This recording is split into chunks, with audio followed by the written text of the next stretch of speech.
Okay, well there we go. It's out of the sandblaster.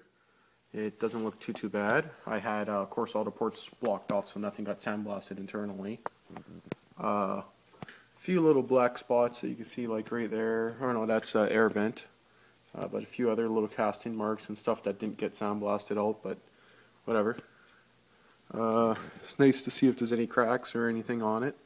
So like right there, I thought that was a crack for a second, but no, it's just I guess a factory casting mark. There's a few little dimples in it and stuff. Other than that, it seems to look good. It took me about, because I tried to do a better job on it, it took me about half an hour to do this, maybe not even. I did go on some of the gasket surface, but that doesn't matter. The actual factory gasket surface is dimpled like that, so it's not going to hurt it, as long as I keep it straight, that is. Probably got some blue paint underneath this Yama Bond that they used, or thread lock, or thread sealant. So no, it doesn't look like it. But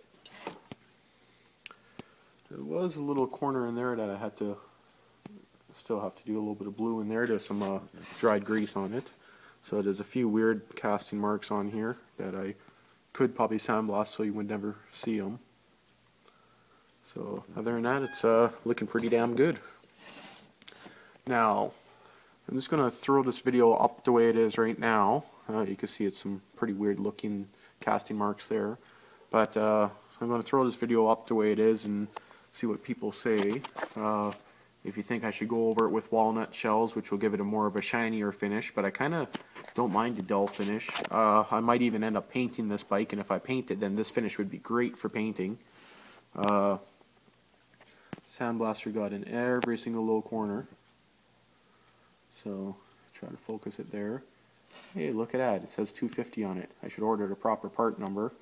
I see someone was complaining that 87 or so, they were coming with the 250 plates for the power valve. So I know if I want to, I can order a brand new one that says 500 on it, but I don't really care.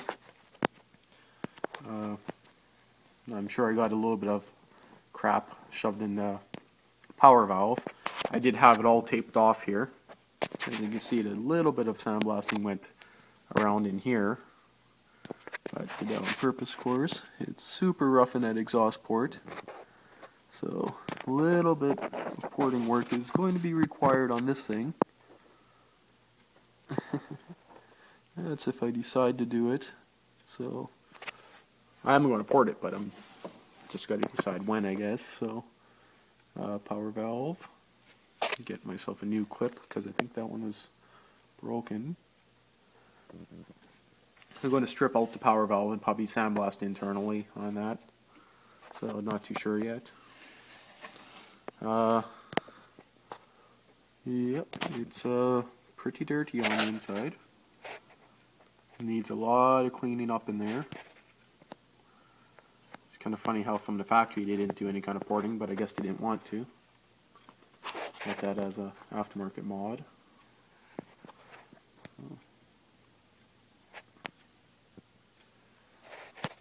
What I'm thinking of doing is after porting it, because I'm going to bring it in to get bored after, I'll always sandblast this after I port it to give it a little bit of a rough finish.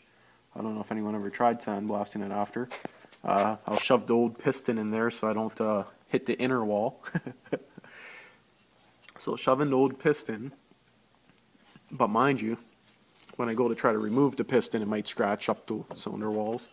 So there is a little bit of dust in there from sandblasting, but I did not shine or blast the sandblaster anywhere near the internal side of it. You can see I missed a little bit up there. So missed a couple spots on the corner here. So, ooh, some reflective tape in that bin. That's what was so bright. So I had some aluminum tape on there with some other shit underneath. You can see the aluminum tape pretty much almost got eaten. So I'll probably have some, man, that stuff's still stuck good. It's actually the factory, the grease in there stopped it from going in by the looks of it. So I'll take some brake clean to that. There is some carbon built up and maybe a little bit of the slag. But other than that, it's looking pretty good.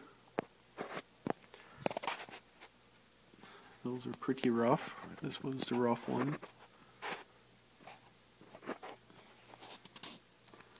Just gotta decide if I want to port it myself or pay one of my buddies to do it, guy I used to work with. So I might just do it myself.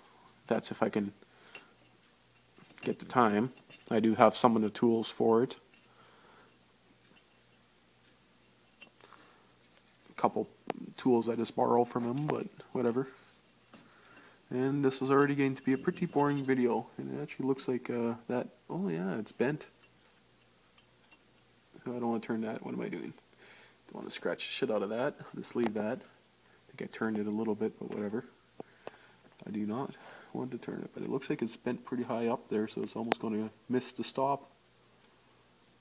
So that means the power valve itself is slid half out, I guess. Maybe, I don't know. Chances are I'm not going to run a power valve on this engine anyway, so I'm going to bypass it. So I just got to decide if I want to cut away all the shit off it and just weld it up nicely, or if I just want to block it off. So I know that's probably going to piss off a lot of people saying that I plan on not running a power valve, but whatever. It's just an idea. So I don't like power valves. So anyway, I ended up not doing the cases just yet. I'll probably end up doing that later on. Just thought I'd throw this up and blab a little bit. So if anyone thinks, what do you think? Walnut shells, or should I just leave it raw?